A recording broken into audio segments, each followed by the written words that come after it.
Now, from WYDC TV, this is Big Fox News at 10.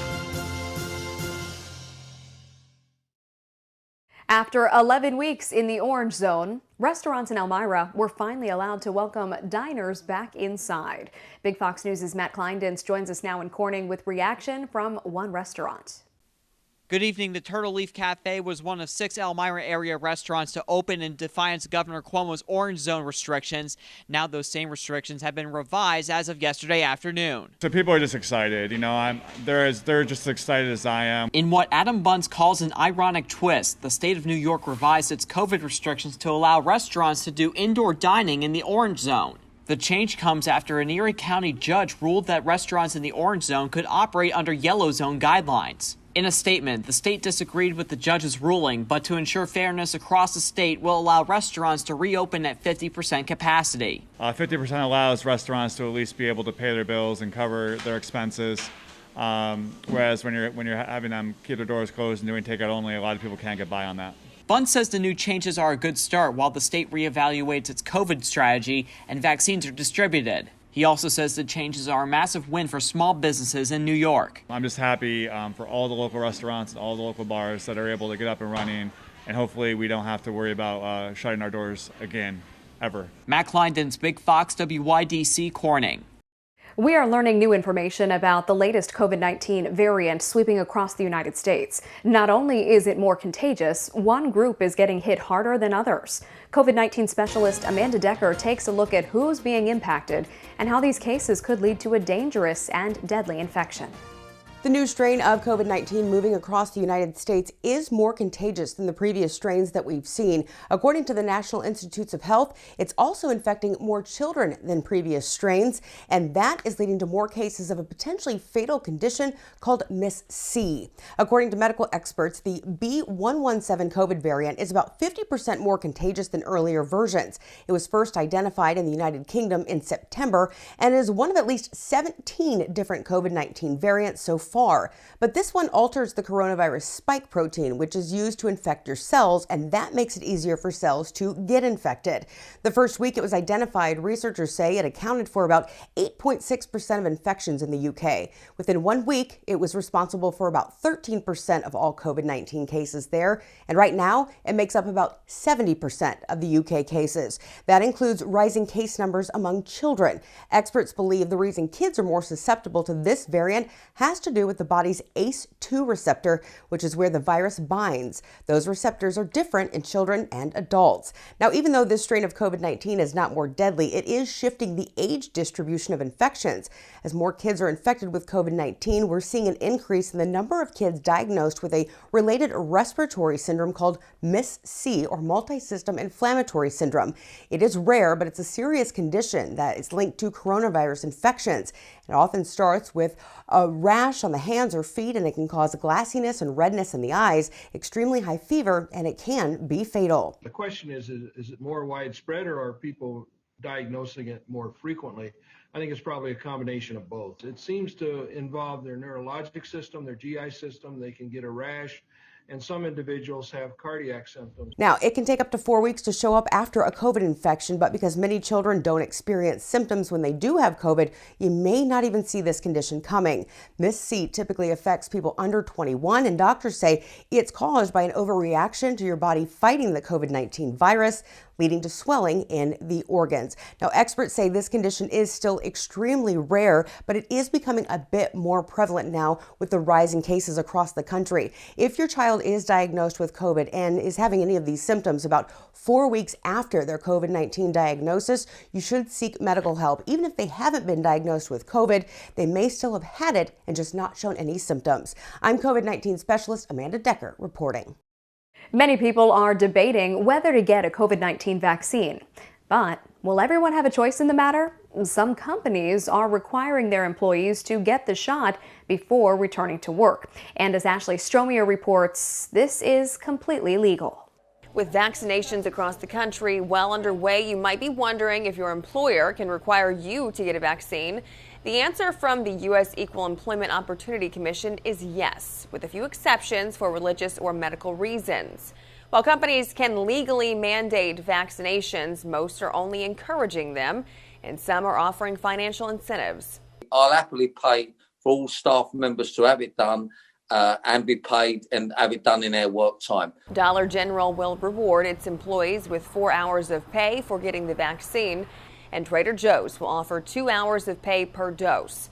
One mayor in Georgia is even handing out $200 gift cards to any city employee who gets their injection in a timely manner. We want to make sure everybody has a sense of urgency to get the vaccine. That's why we came up with the $200 gift card, so that we, when the time comes and our employees are able to receive that vaccine, that they'll hurry right out. One worker says that $200 will probably change his mind. You have your doubts. But when the city offers its employees $200, that's a great incentive. But not everyone is on board just yet. I'm going to wait to see what happens. Turns out many people actually wouldn't mind getting jabbed for their jobs.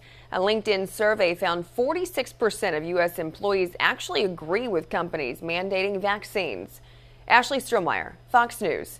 Coronavirus is significantly affecting life expectancy in the U.S. Researchers from Princeton and USC have found the coronavirus pandemic has shaved off more than a year of the average lifespan in 2020. Now, that's the largest single-year decline in life expectancy in at least 40 years. Black and Latino American populations were projected to be impacted even further.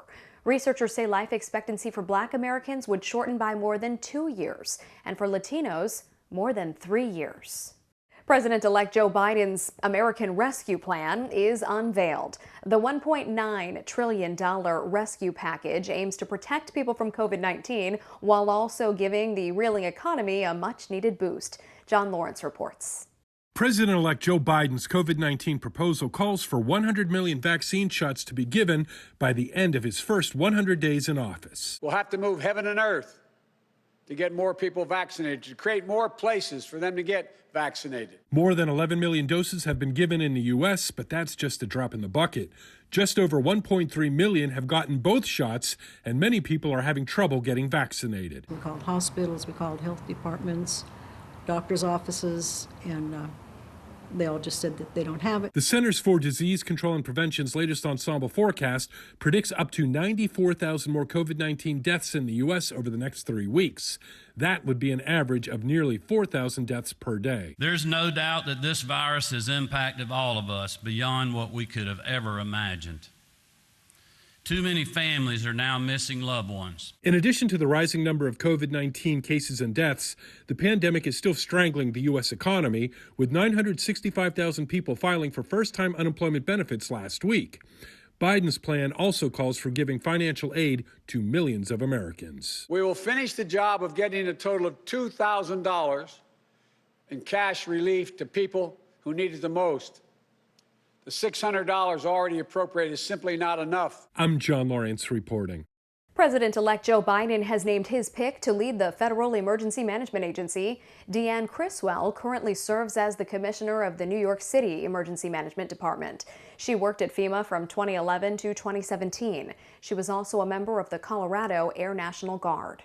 About 68 employees of the Tioga Downs Resort and Casino might face termination in a few months.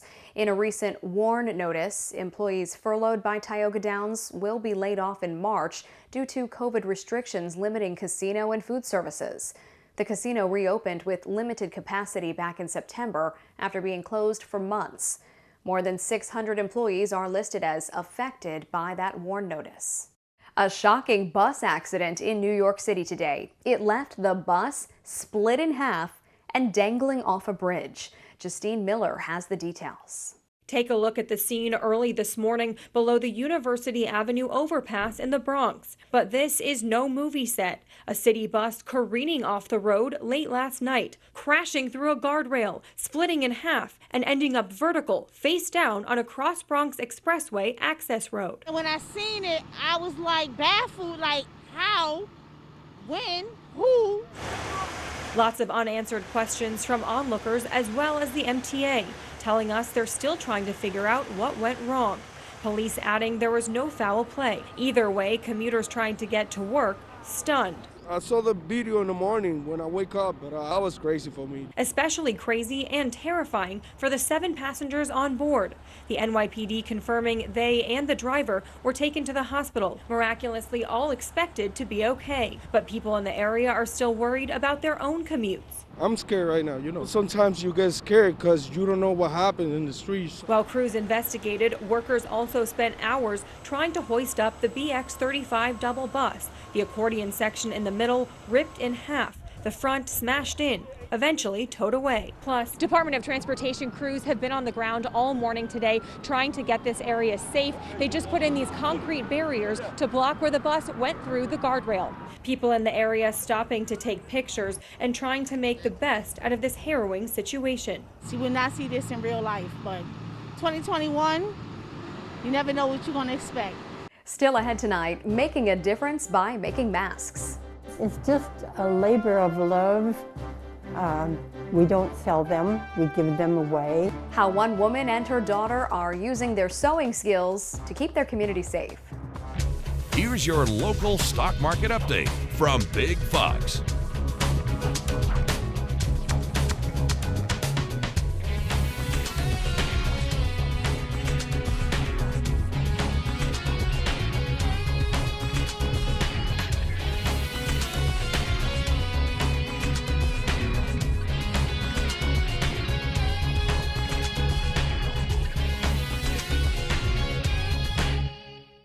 Fox. Hi everyone, welcome back. This weather forecast is being brought to you by William Mattar. I'm meteorologist Monica McNeil, and a snowstorm moving in tonight is definitely going to bring in some snow for us. I'm going to start with the future radar to give you an idea of when we'll begin to see this activity. We're anticipating through the overnight hours, 1, 2, 3 o'clock in the morning, we'll begin to pick up possibly 1 to 2 inches of snow with this first system that's going to move through, again, through the overnight. We'll get a break. You'll see that big window for most of your Saturday will stay dry. Our temperatures will begin to warm a bit.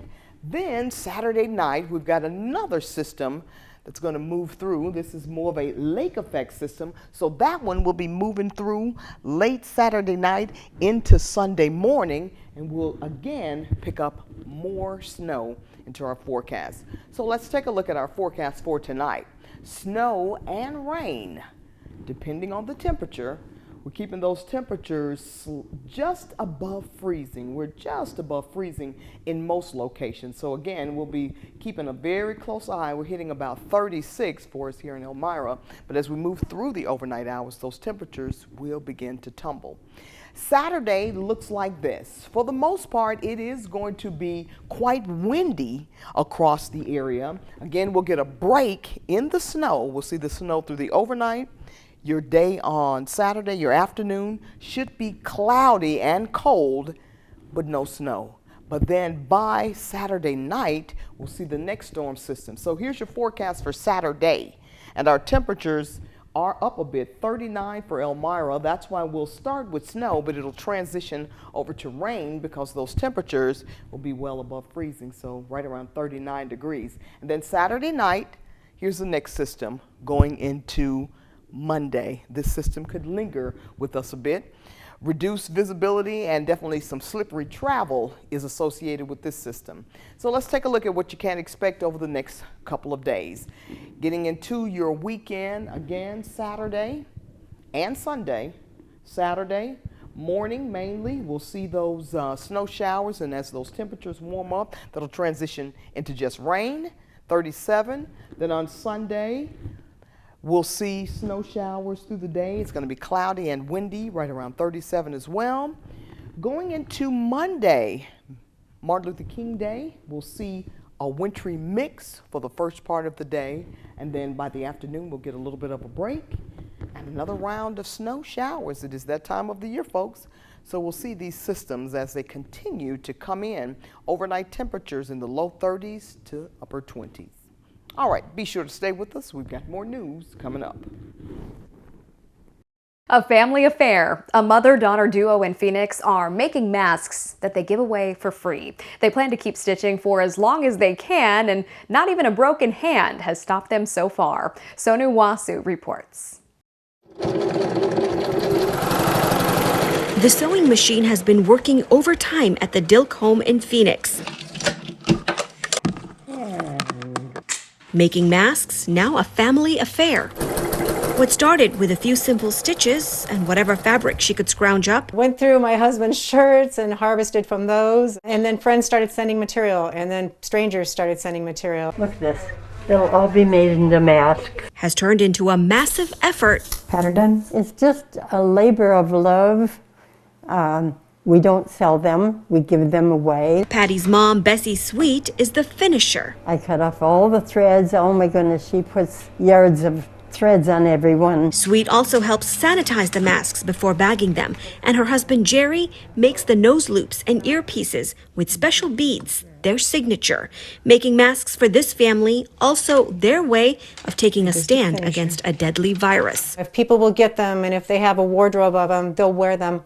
And they won't complain about it. So just put them on, it's free. Their masks are now in demand. As quickly as they churn them out, the requests keep coming in from all over the world. They've been to the UK, they're in France, they're in Mexico. Locations scrawled onto a stray paper towel so she can keep track.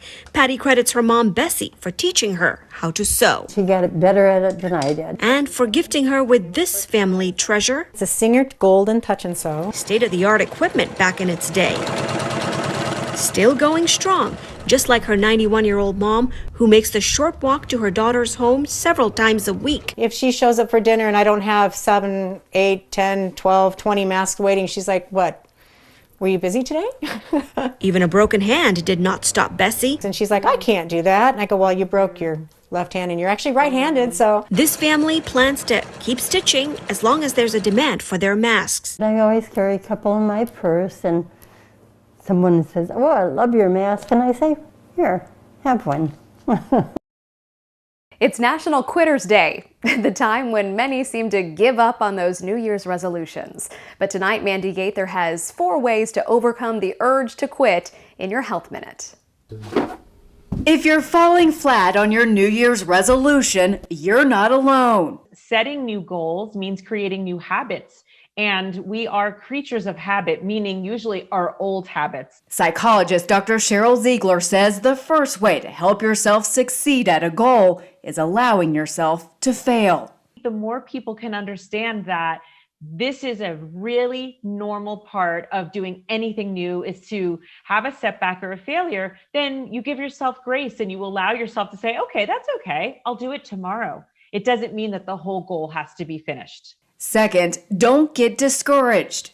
Don't give up on it just because you had 1 or 2 bad days or a tough weekend. Just factor that in as a normal part of the process, not just in the beginning, but throughout the whole entire year. And set small goals while building up to a big one. Yesterday, I took a 20-minute walk. Tomorrow, I'll take a 21-minute walk. I mean, make them small, make it very achievable, and make sure that it's measurable. Finally, pick a partner. If you have an accountability partner, if you have somebody who's checking in with you once a week or even every day, and you're doing the same for them, both of you are much more likely to achieve either your big goal or who cares if you get there or not, maybe some smaller goals along the way. Change isn't always easy, but your goals are worth the work. For Health Minute, I'm Mandy Gaither. Big Brothers Big Sisters is a nationwide mentorship program that would normally pair a mentor with a child in need of mentorship. The two would normally meet in person to play games or just to chat.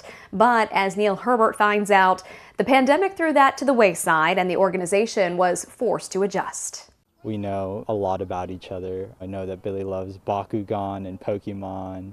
And he likes to, I like to play the piano. 3 years in the making, Bautista, a senior at San Luis Obispo High, and Billy, a 3rd grader at Pacheco Elementary School, have formed a meaningful friendship as a big and a little. I'm pretty good at that rhythm making thing. Yeah?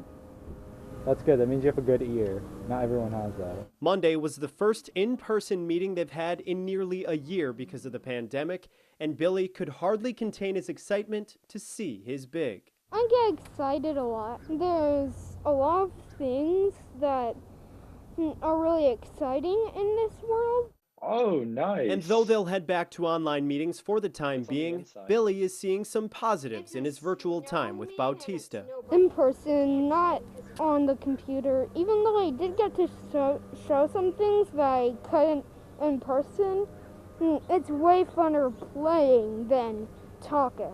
Billy's quite the optimist, as you already heard, so I think it's always just a nice dose of optimism that I get to come every week, kind of be a kid again, play with Billy. It's just been a great time to be a role model for Billy. Big Brothers Big Sisters San Luis Obispo County has gone completely online since March. Making a complete 180 is what the organization had to do to keep up with the needs of the littles. Normally, where we would have a STEM-related, kind of more educational type program, we really just found that these kids just needed to connect and that they needed a place to just be themselves and a safe space to be able to talk openly about what they were going through. Not only is it like good for him because he has someone else to talk to, it's good for me. It's nice to actually call with someone and be there if he needs anything. Mostly we just play games, but I'm always there if he needs to talk about anything. They just want to be like, oh my gosh, did you see what I did this week? Like Sophie Rothenberg, an intern with Big Brothers Big Sisters San Luis Obispo County and a senior at Cal Poly, has only been with the organization during the pandemic, but says it's been nothing but a positive experience. the whole culture of Big Brothers Big Sisters is so helpful, so caring, so personal. And even when it's, we're getting stuff done and it's, business, it's fun. And now the latest headlines from the world of entertainment. Here's Douglas Hyde with the Hollywood Minute. Oh, say, can you see by the dawn's early light? Lady Gaga sang the national anthem at the Super Bowl a few years ago and is now set to do it again at another big event, Joe Biden's inauguration. J-Lo will also sing at the January 20th swearing-in, and a star-studded primetime TV special hosted by Tom Hanks will air as well. Justin Timberlake, Bon Jovi, and Demi Lovato are among the artists performing. Cardi B just booked her first lead movie role. The rapper is set to star in the upcoming comedy Assisted Living. She'll play a small-time crook who disguises herself as an elderly woman and hides out from the police in her grandma's nursing home. How dare you show your back to me?